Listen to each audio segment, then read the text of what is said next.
Les gars, je vous le dis, la Coupe du Monde s'annonce exceptionnelle. Vu le genre d'image qui tombe alors que ça commence que le 11, je vous le dis, on n'est pas prêt. Entre Kylian Mbappé qui claque la bise au président Emmanuel Macron en TN, lacet des faits, ce même Kix qui serre des mains comme un chef d'État avant un conseil des ministres, le président qui apprend à Kylian Mbappé à faire un bon repli défensif pour la photo de groupe, Désiré Doué qui regarde la première dame Brigitte Macron de façon... Voilà. Ou encore Ryan Cherki qui tape une pause. Pareil, je sais pas quoi dire. Mettez le qualificatif que vous souhaitez. Sérieux Ryan, qu'est-ce qui s'est passé là, chef? Forcément, mardi, après la visite du président et de la première dame à Clairefontaine, ça parlait presque que de ça sur les réseaux. Il y a mon pote qui veut ton snap, il est un peu timide quand l'envie de péter te prend au mauvais moment. Que fait Cherki sur les genoux de Madame la Ministre? À une semaine du départ de l'équipe de France pour les États-Unis, la préparation des Bleus continue et elle va se faire désormais au complet. Les Parisiens et William Saliba ont rejoint le groupe mardi. Didier Deschamps a d'ailleurs eu un petit discours de félicitations pour les joueurs du PSG. Nous voilà enfin au complet.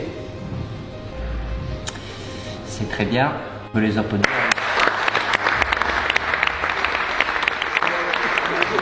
Discours applaudi par Kylian Mbappé. Rien de surprenant, mais vu le climat autour de lui, précisons quand même. Il les a d'ailleurs félicités directement à leur arrivée au château. Et mardi, c'était la journée des discours pour les Bleus puisque le président Macron a déjeuné avec l'équipe et a tenu à les soutenir et à les motiver dans un petit speech avant de manger. Emmanuel Macron a un rêve, le même que tous les fans français, la 3e étoile. J'ai confiance en vous. Dès le premier match face au Sénégal, il n'y aura plus de favoris. Il y aura une équipe face à une autre équipe sur le terrain. Il faudra tout donner, vous le savez très bien. Je rêve qu'il y ait une 3e étoile ici, au-dessus du COP français. Ça nous irait très bien. Je sais que ça ne viendra pas tout seul. Rien n'est écrit. Il y aura des supporters que vous entendrez dans les stades. N'oubliez jamais que vous avez un pays qui vibre pour le foot. Le foot, c'est une passion en France. La France sera derrière vous pendant cette compétition. Bon, je l'ai pas lu, mais il a fini par le grand classique. Vive les Bleus, vive la République, vive la France. Vive le foot aussi, c'est important. Un discours qu'a sûrement parfaitement compris Michael Olise. Depuis son intégration au groupe depuis quelques mois, il ne cesse de progresser en français. Et la dernière vidéo Inside postée par l'équipe de France en a régalé plus d'un à ce sujet sur les réseaux. Déjà, c'est un très bon gars, il est très sympa, très gentil, dehors le terrain. Sur le terrain, c'est une autre chose, il est agressif, c'est un leader, il veut toujours gagner. Et je pense avec ces qualités-là, c'est très bien pour l'équipe. Moi, je suis content de jouer avec lui, au Bayern et ici. Lui, il écoute beaucoup de musique française, moi pas trop. Donc, des fois, il dit « Oh, écoute ces chansons-là ». Pas trop de musique. Il est réservé, il aime regarder ses films, ses séries, mais il peut rigoler aussi, donc c'est entre les deux. Il m'a dit qu'il aimait bien manger, la cuisine. Ah oui, il aime trop manger. Il mange beaucoup, mais il doit parce qu'il est costaud. Donc, ouais.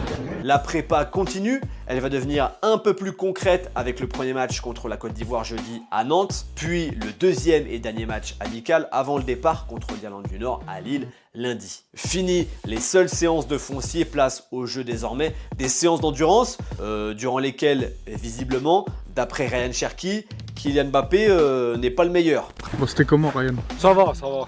Qui est bon hein? Celui derrière moi, fume-le pas parce que je risque pas de te le citer. Hein. Ryan, s'il te plaît, petite suggestion, continue d'être si spontané toute la Coupe du Monde. Ce type de séquence dans le foot aujourd'hui, c'est tellement rare, c'est pépite, c'est bonbon, continue, voilà. Reste si spontané et fais des vannes. Fais des vannes, vas-y, envoie. Un Ryan Cherki qui aurait pu signer au PSG à l'été 2024, c'est un secret pour personne, tout le monde le sait. Par contre, ce qu'on a appris mardi dans Le Parisien, c'est le message cash du directeur sportif Luis Campos au Lyonnais. Le tandem Campos-Luis Enrique a une logique de recrutement claire, ne signer que des joueurs à 100% convaincus par le projet PSG, par le projet parisien. Sauf que le DS du PSG n'aurait pas apprécié d'apprendre que Cherki discutait encore avec Dortmund alors qu'un accord avait été établi avec le Paris Saint-Germain. Il paraît que Campos a pris son téléphone pour le pourrir et lui dire qu'il ne jouerait jamais pour le PSG. Résultat, le PSG a finalement signé Désiré Doué, double buteur en finale 2025, et Ryan Cherki a rejoint Man City un an plus tard. En parlant du double champion d'Europe en titre, une nouvelle vidéo a beaucoup tourné ces dernières heures et elle montre à quel point ce PSG-là, le PSG de Luis Enrique, ne laisse rien au hasard. On voit Vitinha et Hakimi, au moment où l'arbitre siffle le penalty lors de la finale, pendant 2 longues minutes, protéger le ballon et le point de penalty pour pas qu'il soit abîmé par des coups de crampon de la part des joueurs d'Arsenal. Le genre de sabotage qui arrive de plus en plus dans le foot, c'est arrivé récemment à Harry Kane avec le Bayern, qui a glissé à cause d'un point de penalty saccagé par l'adversaire. Vitinha et Hakimi ont monopolisé l'espace, ont fait en sorte qu'aucun joueur d'Arsenal ne vienne déstabiliser le vrai tireur, Ousmane Dembélé, qui était donc l'esprit serein, l'esprit tranquille, avec un point de penalty en parfait état au moment d'égaliser à 1 partout. Vitinha qui d'ailleurs, une fois de plus, lors des célébrations, a tiré la langue en mettant le trophée sur la tête, et une fois de plus, la langue était bleue. On a cherché un peu des interviews où il explique le pourquoi du comment, on n'a rien trouvé de concret. C'est donc très certainement dû au colorant des boissons énergétiques que les footballeurs boivent pour avoir le maximum de glucides à disposition pour l'effort. Sinon, le Real Madrid s'apprête à vivre un moment important de son histoire dimanche, l'élection présidentielle anticipée convoquée par Florentino Pérez.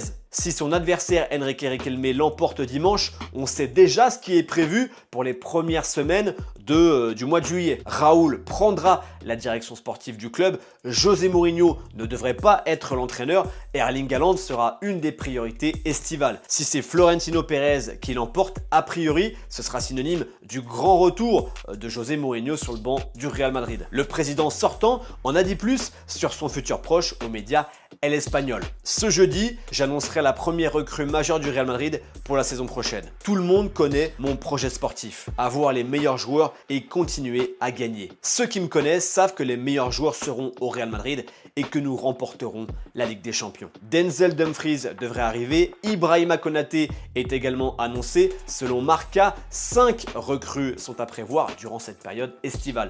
Déjà, rien qu'avec Dumfries et Konaté, défensivement, tu deviens un peu plus sérieux que cette saison. Espérons juste pour Dumfries, qui sera un peu laissé tranquille par les blessures, car depuis 1 an, c'est assez délicat. Pourquoi Michael Olise joue-t-il pour l'équipe de France? Ce sera sûrement l'un des joueurs les plus attendus cet été au Mondial aux States. Michael Olise a été l'un des joueurs stars de l'épopée bavaroise en Ligue des Champions, et pourtant l'ailier a bien failli ne jamais porter le maillot français, car quand on l'entend parler... J'avais la connexion à la France, donc... Ouais, c'est à cause de ça que je joue pour la France. On s'aperçoit que le binational ne parle pas couramment le français. Il est beaucoup plus à l'aise avec sa langue natale, l'anglais. C'est pas commun pour un joueur des Bleus d'avoir un si bel accent anglo-saxon, mais c'est logique, car né à Londres, Michael Olise a grandi et s'est formé sur le territoire britannique. Arsenal, Chelsea, Manchester City, la pépite du Bayern Munich passe par de grands centres de formation avant de finir sa formation justement au Reading FC. En Championship, Olise fait ses 2 premières saisons où il s'illustre assez pour se faire recruter par Crystal Palace. Chez les Eagles, le Français fait ses débuts en Première Ligue et brille aux yeux du grand public. Vient alors le moment du choix de la sélection nationale. Son pays de toujours, l'Angleterre, là où il a toujours vécu, où il a grandi, ou bien la France et l'Algérie, les pays de sa mère, ou encore le Nigeria, les origines de son père. Et très tôt, chez les espoirs, puis pour les JO, Michael Olise choisit la France. Tous les clubs de Première Ligue le voulaient, l'Angleterre le voulait, et pourtant, dès les U18, Olise choisit les Bleus. Sélectionné par Thierry Henry pour aller chercher l'argent au JO de Paris, Olise avait expliqué que c'était pour sa mère qu'il avait choisi de porter les couleurs françaises. Ma mère vient de France. C'était en quelque sorte une décision naturelle. J'ai toujours eu le sentiment de vouloir jouer pour la France. Il grandit en admirant des légendes comme Zidane ou Henry qui le font plus rêver que les joueurs anglais de l'époque. Alors français, fluent ou pas, en tant que français, profitons du fait d'avoir un tel talent dans nos rangs. Surtout que c'est un choix voulu, assumé, qu'il n'a pas l'air de regretter. Pour le Mondial 2026, Didier Deschamps pourra donc compter sur un vivier offensif exceptionnel. Kylian Mbappé, Ousmane Dembélé, Ryan Cherki pour ne citer que, ça peut faire très mal à la Coupe du Monde. On verra si le sort dresse l'Angleterre sur le chemin des Bleus, un match qui sera forcément très spécial pour Olysée. Son petit frère, Richard Olysée, a quant à lui déjà pris sa décision, c'est l'Angleterre qu'il a décidé de représenter. Il a déjà joué un match chez les U18 et compte bien continuer à avancer avec ses couleurs. Si Arsenal ou Chelsea étaient prêts à tout pour signer Olysée avant qu'il ne parte au Bayern pour 60 millions d'euros, Chelsea a eu l'eau de consolation, on va dire, avec le petit frère Richard. C'est déjà ça. Selon toi, Michael Olysée a-t-il de grandes chances d'être au Ballon d'Or si la France réussit sa Coupe du Monde aux États-Unis, et au Mexique et au Canada? Dis-moi ça en commentaire. Moi, je te dis à très vite pour un nouveau défoutoir. Salut et vive le foot. Ciao. Si tu kiffes ce qu'on fait sur la chaîne, prends 2 secondes pour t'abonner. Merci beaucoup.